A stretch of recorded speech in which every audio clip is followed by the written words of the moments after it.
સુરતમાં અન્યની જમીન પોતાની બતાવી વેચી નાખવાના બનાવો વારંવાર સામે આવે છે, ત્યારે સચિનમાં અન્યની જમીનના ડમી માલિક ઉભા કરી વેચવાનું કૌભાંડ સામે આવ્યું છે. અઠવા પોલીસ મથકે ફરિયાદ નોંધાતા પોલીસે હોસ્પિટલ માલિક, જમીન દલાલ સહિત 3ને ઝડપી પાડ્યા છે.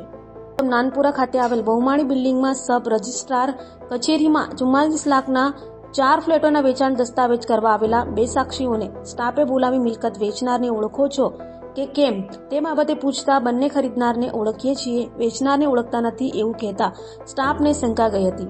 તેમણે તરત જ મિલકત વેચનારની પૂછપરછ કરી હતી, જેમાં તેના ફોનમાં આધાર કાર્ડ જોતા બોગસ દસ્તાવેજ બનાવવાનો ખેલ ઉગાડો પડી ગયો હતો. સબ રજિસ્ટ્રારની સ્ટાફના કર્મચારી અંજનાબેન મુગલસરાય અઠવા લાઇન્સ પોલીસમાં ફરિયાદ આપી હતી, જેના આધારે અઠવા પોલીસે સચિનમાં રહેતા જમીન દલાલ જીસાન મોહમ્મદ રફીક ખાન સુતારી કામ કરતા અને સચિનમાં જ રહેતા સંતોષ દામોદર પાણીગ્રાહી તથા નાનપુરામાં આવેલી નિપુર હોસ્પિટલના પ્રદીપ કાશીનાથ સાહુ સામે ઠગાઈનો ગુનો નોંધી 3ની ધરપકડ કરી હતી. સુતારી કામ કરનાર સંતોષ પાણીગ્રાહીના ગામના સુધીર લિંગરાજ ગોડાએ સચિન ખાતે સાઈ પાર્ક બિલ્ડિંગમાં 4 ફ્લેટ ખરીદી કર્યા હતા, પરંતુ તેમનો છેલ્લા ઘણા વર્ષોથી કોઈ પત્તો નથી, જેથી તેઓએ આ ફ્લેટના ડમી ગ્રાહકો ઉભા કરી વેચવાનો પ્રયાસ કર્યો હોવાનું સામે આવ્યું છે.